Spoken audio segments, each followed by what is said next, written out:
भूख के एहसास को शेरो सुखन तक ले चलो, या गज़ल को मुफलिसों की अंजुमन तक ले चलो। मुझको नज़्मो ज़ब्त की तालीम देना बाद में, पहले अपनी रहबरी को आचरण तक ले चलो। सभापति महोदय, मैं न्यू एजुकेशन पॉलिसी पे बात करने के लिए खड़ा हुआ हूँ। माननीय मंत्री जी यहाँ मौजूद हैं। न्यू एजुकेशन पॉलिसी कहती है कि हमारा जोर टीचर्स ट्रेनिंग पर होना चाहिए, लेकिन जो नेशनल सैंपल सर्वे ऑफिस का आंकड़ा है वो कहता है कि इस देश में सिर्फ 13% टीचर हैं जो ट्रेंड हैं। तो मैं माननीय मंत्री जी से जानना चाहता हूं कि क्या जो 87% टीचर्स हैं जिन्हें ट्रेनिंग देने की अभी ज़रूरत है, उनको ट्रेनिंग देने के लिए हमारे पास क्या रोड मैप रहेगा, और क्या हमारे पास इतने बड़े पैमाने पर कॉलेजेस हैं, रिसोर्सेज हैं जिनसे उन्हें ट्रेन किया जा सके। हमारी न्यू एजुकेशन पॉलिसी कहती है कि टेक्नोलॉजी पे जोर दिया जाए, और टेक्नोलॉजी के सहारे पढ़ाई को हमने कोविड के दौरान देखा भी है कि किस तरह से बच्चों को टेक्नोलॉजी के सहारे पढ़ाया गया। लेकिन मैं माननीय मंत्री जी से पूछना चाहता हूं कि जब इस देश में 80 करोड़ लोग 5 किलो राशन पे गुजारा कर रहे हों, तो क्या उन परिवारों तक इंटरनेट, कंप्यूटर, लैपटॉप जैसी सुविधाएं पहुंचाने के लिए कोई रोड मैप है ताकि उनके बच्चों को शिक्षित किया जा सके? मैं एक बहुत महत्वपूर्ण बात और सभापति महोदय यहां कहना चाहता हूं कि माइनॉरिटी कम्युनिटी से जुड़ा हुआ जो मदरसा एजुकेशन का पैटर्न है, उस पे बहुत गंभीरता से माननीय मंत्री जी से पूछना चाहता हूं कि जो न्यू एजुकेशन पॉलिसी है, कुछ मदरसे ऐसे हैं जिनको सरकार रिकॉग्नाइज करती है, लेकिन कुछ बड़े शिक्षण संस्थान हैं, नदवा और देवबंद जैसे, क्या न्यू एजुकेशन पॉलिसी के कॉन्टेस्ट में आपने इन बड़े संस्थानों से डायलॉग करने का कोई मानक या कोई बातचीत शुरू करने का प्लान बनाया है या नहीं, ये मैं पूछना चाहता हूं। और एक बहुत महत्वपूर्ण बात मंत्री जी से मैं पूछना चाहता हूं कि बहुत सारे माइनॉरिटी इंस्टीट्यूट थे जहां पर स्कॉलरशिप का प्रावधान था, लेकिन आपने मौलाना आजाद नेशनल फेलोशिप को एक झटके में बंद कर दिया। हजारों लाखों छात्र जो उस स्कॉलरशिप के भरोसे अपनी शिक्षा ग्रहण कर रहे थे। एक तरफ प्रधानमंत्री जी कहते हैं सबका साथ सबका विकास, एक हाथ में कंप्यूटर एक हाथ में कुरान, लेकिन जब स्कॉलरशिप आप बंद कर देते हैं तो गरीब तबके से आने वाला अल्पसंख्यक समुदाय के जो बच्चे हैं, उनकी शिक्षा व्यवस्था को लेकर के, उनकी शिक्षा को आगे बढ़ाने को लेकर के आपके पास क्या प्लान है? मैं माननीय शिक्षा मंत्री जी यहां पर बैठे हैं, उनसे कहना चाहता हूं कि पूरे देश में, पूरी दुनिया में प्रधानमंत्री जी जाकर के महात्मा गांधी जी की मूर्ति के सामने सर झुकाते हैं, उन्हें फूल चढ़ाते हैं, लेकिन आप ही की सरकार एनआईटी कैलीकट में प्रोफेसर साइजा ए को योजना और विकास विभाग का डीन बना देती है, जो खुल करके कहती हैं कि मेरी नजर में नाथूराम गोडसे तो बहुत महान था। तो आपकी नई एजुकेशन पॉलिसी ये है, इस दिशा में जा रही है। मैं आपके महोदय से, सभापति महोदय, ये कहना चाहता हूं कि किस तरह से एनसीईआरटी की किताबों में सांप्रदायिकता को परोसा जा रहा है।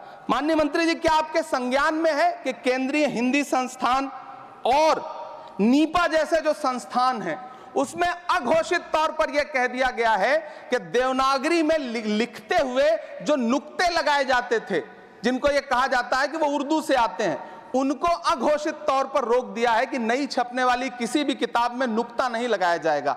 एनसीईआरटी की किताबें छापने वाले, लिखने वाले कई लोगों से मेरी व्यक्तिगत बात हुई, उनका यह कहना था कि हमें ऊपर से आदेश है, हालांकि ऐसा कोई लिखित आदेश नहीं है। तो मैं आपसे जानना चाहता हूं कि यह नुक्ता हटा करके आप देवनागरी भाषा को मजबूत कर रहे हैं या उसे कर्कश और कमजोर बना रहे हैं? यह मेरा माननीय मंत्री जी से अनुरोध है और यह मैं उनसे जानना चाहता हूं।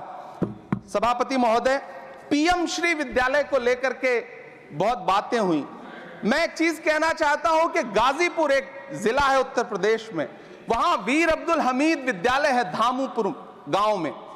पिछले दिनों पीएम श्री कंपोजिट स्कूल का नाम लेकर के उस स्कूल का नाम बदल दिया गया, उसके सहारे भी सांप्रदायिकता परोसने की कोशिश की गई। जब सोशल मीडिया पे बहुत हंगामा खड़ा हुआ, हम सारे लोगों ने आवाज उठाई, तब फिर से बेसिक शिक्षा अधिकारी ने नाम बदल करके पुनः उसका नाम बीर अब्दुल हमीद, जो परम चक्र विजेता हैं, उनके नाम पे करने का काम किया। ये इस योजना के थ्रू भी सांप्रदायिकता को जो परोसने का काम किया जा रहा है, उसको मंत्री जी के संज्ञान में है यह बात या नहीं, और रोकने के लिए क्या काम करेंगे। एनसीईआरटी की जो किताबें हैं, उनसे हिंदू मुस्लिम एकता के जो चैप्टर हटाए जा रहे हैं। महोदय, एनसीईआरटी की किताबें बच्चों का ज़हन तैयार करती हैं। आप बेसिक तौर पे एक नया इतिहास पढ़ाने के चक्कर में बच्चों को, छोटे बच्चों को जो गुमराह करके उनको एक झूठा इतिहास पढ़ाने का प्रयास कर रहे हैं, आगे चल के दुनिया में वो बच्चे कहां सस्टेन करेंगे। तो मैं माननीय मंत्री जी से कहना चाहता हूं कि शिक्षा और धर्म को एक दूसरे से अलग रहना चाहिए। मैं आज इस विषय पे बात करते हुए एक बहुत महत्वपूर्ण बात और कहना चाहता हूं कि दिल्ली विश्वविद्यालय में पाठ्यक्रम में जो बदलाव किए गए हैं, जिसमें राजनीति विज्ञान के पाठ्यक्रम से भीमराव, रामजी अंबेडकर, मोहनदास करमचंद गांधी, मोहम्मद इकबाल और भारत के संविधान पर आधारित शोध पत्रों को हटाया गया है। दलित लेखक बामा और सुकीरथ राणा को अंग्रेजी पाठ्यक्रम से हटाया गया है।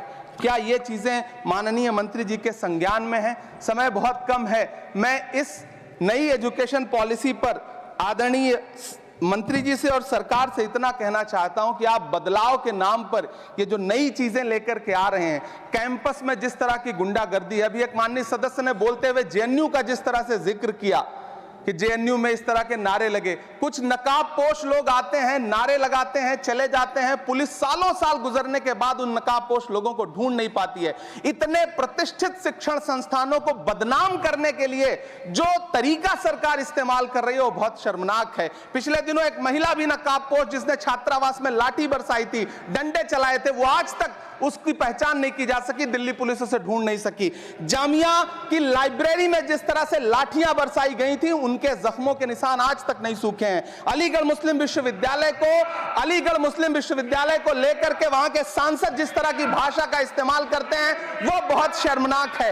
माननीय मंत्री जी और सरकार से मैं आपके माध्यम से पूछना चाहता हूं और यह कहना चाहता हूं, आप बदलाव के नाम पर जो नई चीज लाने की कोशिश कर रहे हैं, महोदय, नदियों को साफ मत करिए, उन्हें गंदा मत होने दीजिए, नदियां अपने आप साफ हो जाएंगी। सभापति महोदय, मैं तो कहना चाहता हूं कि जंगल मत उगाइए, बस पेड़ों को काटना बंद कर दीजिए, जंगल अपने आप उग जाएंगे। मैं तो सरकार से कहना चाहता हूं कि शांति स्थापित करने के लिए भाषण मत दीजिए, अशांति फैलाना बंद कर दीजिए, शांति अपने आप स्थापित हो जाएगी। मैं तो कहना चाहता हूं कि प्रेम फैलाने पर लंबे लंबे लेख मत लिखिए, बस नफरत करना बंद कर दीजिए, प्रेम अपने आप फैल जाएगा। ये जो नई एजुकेशन पॉलिसी है, इसमें जिस तरह से गरीब तबके के लोगों को, हाशिए पर मौजूद लोगों को शिक्षा से दूर करने का प्रयास किया जा रहा है, वो बहुत शर्मनाक है। शिक्षा को निजीकरण की तरफ जिस तरह ले जाया जा रहा है, वो बहुत शर्मनाक है।